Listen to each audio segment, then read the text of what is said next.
Eu tentei fazer algumas alterações até no motor da extrusora antes de comprar o motor de passo, o NEMA, né? Coloquei mais uma caixa de redução para ver se eu conseguia diminuir, né? Já que a velocidade dele era muito alta, transformar isso em mais torque, né? Mais força e menos velocidade. Só que não deu certo. Mesmo aumentando bastante a quantidade de engrenagens ali da caixa de redução, ou eu tinha algum problema mecânico, tipo a engrenagem se soltava enquanto ela estava se mexendo, ou eu tive algum problema de o motor realmente não dar conta, mesmo com a caixa de redução ele parava. Bom, então passando desse problema aí, eu comecei a fazer a fonte, né? Eu já tinha uma fonte aqui em casa, uma fonte ATX de computador, que eu usava como fonte de bancada. E aí eu resolvi usar ela para fazer a fonte da impressora. Essas fontes ATX você acha também pela internet. Essa fonte é bem antiga, eu comprei ela em 2016, 2017. Pela internet, se eu não me engano, ela foi R$ 20 na época. É uma fonte ATX que, segundo ela é de 250 watts, eu acho. Algo assim. É, E eu abri ela. Dentro dela tinha o zero, né, o GND, que é o fio preto. Tem os fios vermelho, azul, amarelo ali, o laranja, né? Cada um é uma tensão diferente. No caso, eu só usei o fio de 12 volts. Então eu puxei um fio negativo e um fio de 12 volts dentro da fonte. Só que eu não sei se vocês se lembram que eu vou precisar de mais volts do que isso para alimentar a minha mesa aquecida. Então, o que, que eu fiz? Eu fiz um circuito também, onde eu usava um triac, que é um quase que um transistor para coisas que funcionam em corrente alternada. Eu usei um triac para controlar a potência da minha mesa aquecida. Então eu alimentava ele com 110 da rede, né? Esse circuito. E ele me dá, por exemplo, 80 volts. Então eu alimento com 110 e ele me entrega 50 volts. Eu consigo ajustar quantos volts eu quero que ele mande para a mesa aquecida para eu poder controlar a temperatura dela. Eu já coloquei esse circuito dentro da própria fonte, né?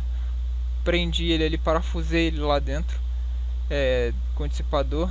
Coloquei um fusível ali para como segurança caso feche um curto, né? A gente está trabalhando com coisas perigosas aqui, que é energia de tomada 110. Então tem que tomar bastante cuidado com esse tipo de coisa. Bom, a fonte continua quase igual. A diferença é que agora tem esse circuito, que é o triac, para ele me fornecer a corrente alternada variável aqui menor do que a que chega na tomada. Tá saindo por volta de 35 com esse potenciômetro aqui. Eu converto ela para corrente contínua usando essa ponte retificadora. Tem um fusível que eu botei aqui para proteger. Aqui eu estou medindo os volts do circuito externo, que é controlado por esse potenciômetro que eu deixei do lado de fora aqui. E aqui eu estou medindo os volts do circuito interno. Medi os 12 volts. E aqui tem uma carga, uma resistência de chuveiro. Vou conectar. E ligado. 12.2 volts. E aqui desligado. Deixa eu ligar o flash. Aí quando eu ajusto o potenciômetro aqui, 33 volts. Aí ele caiu de 12,2 para 11, tá vendo? 11,9, 34. E a carga, se eu apagar o flash, você vê que ela tá brilhando já. São 32 volts em alta corrente. Liguei, ali cai, aqui esquenta, ali 34. Desliguei, 12,2, 11,9.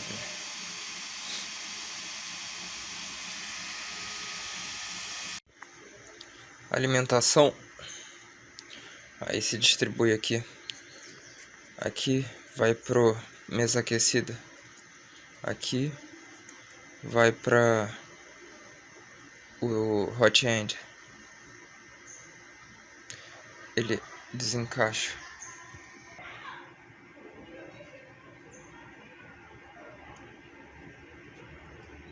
Não dá pra botar com uma mão só, mas ele encaixa e desencaixa. É pino dessa própria luminária LED. E aqui um pino banana.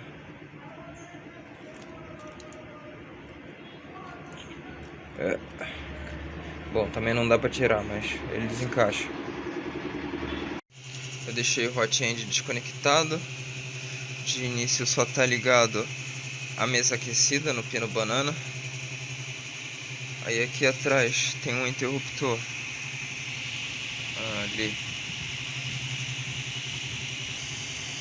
no meu dedo. Esse interruptor é o que corta a alimentação ou não de energia para cá. No caso, só a de 35 volts, mas não corta a alimentação de 12 volts, porque o relé tem 3 pinos, o normalmente conectado e o normalmente desligado. O do meio está em 0 volts, um dos pinos, que é o normalmente desligado, está em 35, o normalmente ligado está em 12 volts. Isso para que ela sempre tenha uma alimentação, mas ela só chega na temperatura que dê para usar quando está conectado no 35. O de 12 volts é só para impedir que a temperatura caia muito rápido. Para controlar a temperatura é por esse potenciômetro aqui. Por enquanto tá assim. Ela já tá com algumas paredes tampadas. Aqui na frente está tampado também. Aí abre a porta, dá acesso para cá para ligar o interruptor da fonte aqui atrás. Já liga a ventilação dos dissipadores que controlam o sensor de temperatura, tanto da mesa quanto do hot end. Já liga o Arduino também. Já alimenta os motores de passo. Aqui embaixo, dois motores. Eu ainda tenho que colocar a parede aqui no fundo. Já tem aqui e aqui. E no topo talvez. Bom, e como o motor da extrusora realmente não tinha dado, tive que comprar o meu NEMA 17, né? Foi bem baratinho, chegou bem rápido até. E bom, fiz uma estrutura ali para encaixar ele e tive que modificar um pouquinho, né, a estrutura da extrusora. Eu tentei uma série de formas diferentes para tentar mover o PLA, só que vocês não têm noção, quem nunca trabalhou com PLA não tem noção o quanto esse plástico ele é duro, cara. Ele é realmente muito duro. Então é difícil, é quase como se você estivesse trabalhando com um fio de vidro. Ele não agarra, ele não é, sabe, não tem uma textura meio de borracha, ele desliza muito. Então ele tem que literalmente ser mordido pelas engrenagens para você conseguir mover ele. Ele não tem um bom atrito. Então eu tive que fazer uma estrutura diferente, já que eu não tinha material nesse momento, eu não tinha pensado em nenhum material que eu tivesse para fazer aquela estrutura de extrusora convencional, né, de impressora 3D normal. Então eu pensei em diversas outras formas de tentar resolver esse meu problema. Eu, por exemplo, tinha esse sistema aí que é o mesmo sistema ali de baixo, né? A extrusora, o motor gira essa caixa de redução, só que ela girava esse parafuso. E o plástico, o filamento, ele era espremido ali entre o parafuso e essa carcaça aí de papel que estava bem rígida porque eu passei super cola. E o parafuso ele vai girando, né, porque ele está conectado nas engrenagens ali de baixo. O parafuso vai girando e vai rosqueando esse negócio, o filamento para fora. Ele realmente ia mordendo o plástico e fazendo ele andar para frente. Mas acabou que esse sistema não deu certo, então eu tive que partir para outras ideias. Tentei fazer também sistemas mais convencionais, né, que lembram um pouco mais as extrusoras que as impressoras 3D comerciais têm, mas não tive muito sucesso. E tudo isso por causa de um único e simples detalhe: a engrenagem de metal que vai preso, que vai espremendo ali, né, que vai empurrando o filamento. Tem que ser uma engrenagem de metal, não tem jeito. Tem que ser alguma coisa que consiga riscar o plástico, né, riscar, morder ele. E só o metal faz isso. Uma engrenagem de plástico não vai conseguir mover o seu polímero ali, o seu filamento de forma eficiente. Então eu não tinha engrenagens de metal para fazer isso. Eu tentei algumas engrenagens que eu tinha aqui em casa, mas nenhuma tinha um formato certinho que uma engrenagem de extrusora tem. É um formato muito específico que ela precisa ter para conseguir mover de forma eficiente o filamento. E eu não tinha isso aqui em casa. Aí eu usei essa pecinha de metal aí que vocês estão vendo, ela tem dentro de isqueiro, se eu não me engano. Eu consegui ela dentro de um isqueiro. E, bom, era a única coisa que lembrava um pouquinho uma engrenagem de metal que conseguisse arrastar um filamento.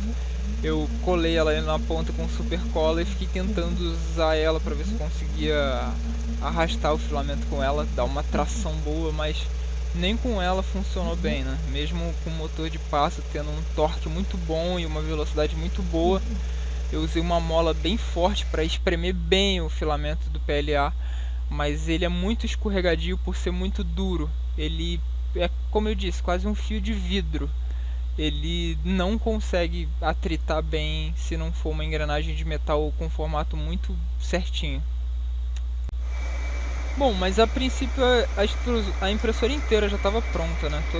Eu tampei todas as laterais. A minha ideia sempre foi fazer uma impressora fechada para eu poder imprimir, por exemplo, em ABS, que é um plástico mais barato. O único problema que eu estava tendo é justamente a extrusora, né? Mas todos os outros problemas eu já tinha resolvido, né? Tava a princípio tudo funcionando. Eu consegui esquentar o hot end, tinha sensores de temperatura independentes ali do Arduino.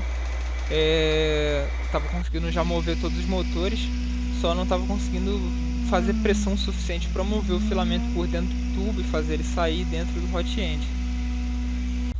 E aí, para vocês verem como o termostato e a mesa aquecida estão funcionando, eu tirei a tampa aí para vocês olharem. Tirei a tampa de vidro, né, e a chapa de alumínio que eu tinha colocado, para vocês verem como ele fica quente, né? Chega a ficar incandescente aí, de tão quente que esses fiozinhos ficam. Eu tive que passar Durepox, porque foi uma péssima ideia passar supercola com bicarbonato. O Durepox até uns 100 e pouquinhos graus ele aguenta, então para a temperatura da mesa aquecida ele tá dando conta, então eu deixei assim mesmo. E se vocês prestarem bem atenção, a cada vídeo que eu passo aqui parece que o hot end tá um pouco diferente, né? Isso porque são hot ends diferentes. Como eu tinha falado, fazer a estrutura com o Durepox é uma péssima ideia, porque ele começa a se decompor nessa temperatura. Então ele começa a soltar essa fumaça tóxica e começa a escurecer quando ele começa a ficar muito quente.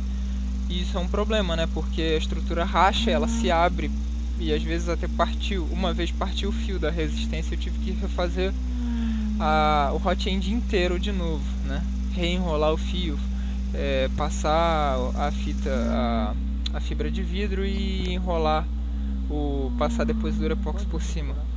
Ele quase que se tornou um hot end descartável.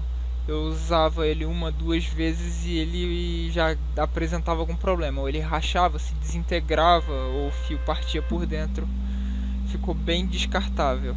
Então eu tive que fazer uns 5 hot ends diferentes aí para poder fazer esses testes. E aí eu coloquei o Arduino para imprimir, sem sair filamento, né? Só esquentando. E já que eu estava com problema na extrusora, tentando fazer um cubo de calibração. E aí dá pra ver que ela se move certinho. Tanto o eixo X quanto o eixo Y, feito com esses motorizinhos pequenos, estavam dando certo. E o único problema ali realmente estava sendo a extrusora, que não estava funcionando.